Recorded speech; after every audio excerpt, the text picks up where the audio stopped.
ലക്ഷ്മി വന്നപ്പോഴേ അനുമോള് ചോദിക്കുന്നുണ്ട്, പുറത്ത് നെഗറ്റീവ് ഒന്നുമില്ലല്ലോ, എല്ലാം ഓക്കെ അല്ലേ എന്ന്. അപ്പോൾ ലക്ഷ്മി അനുമോളോട് പറയുന്നുണ്ട്, ഇല്ല, നീ ഗസ്റ്റ് ചെയ്ത പോലെ തന്നെയായിരുന്നു, പുറത്ത് പ്രശ്നമൊന്നുമില്ല. ആദില നൂറ വിഷയത്തിൽ തനിക്ക് പുറത്ത് നല്ല നെഗറ്റീവാണെന്ന് ലക്ഷ്മി വിചാരിച്ചു. എന്നാൽ അനുമോള് പറഞ്ഞു കൊടുത്തിട്ടുണ്ടാവും, അവരെ എതിർത്തത് കൊണ്ട് പുറത്ത് പോസിറ്റീവ് ആവാനാ ചാൻസ് കൂടുതലെന്ന്. അങ്ങനെ തന്നെ സംഭവിച്ചു എന്നാണ് ലക്ഷ്മി അനുവിനോട് പറയുന്നത്.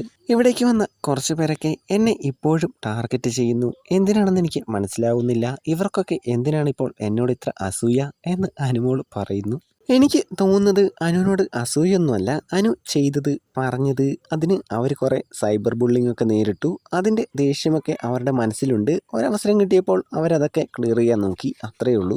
ലക്ഷ്മിയാണെങ്കിൽ പുറത്തെ കാര്യങ്ങളൊന്നും പറയാതെ അനു പറയുന്നത് കേട്ടോണ്ടിരിക്കുകയാണ്. പിന്നീട് അനു പറയുന്നുണ്ട്, ഇവിടെ വന്ന കുറച്ച് പേരുടെ പെരുമാറ്റമൊക്കെ കണ്ടപ്പോൾ അനീഷേട്ടനാണ് വിൻ ചെയ്യാൻ ചാൻസ് എന്ന് എനിക്ക് തോന്നുന്നു.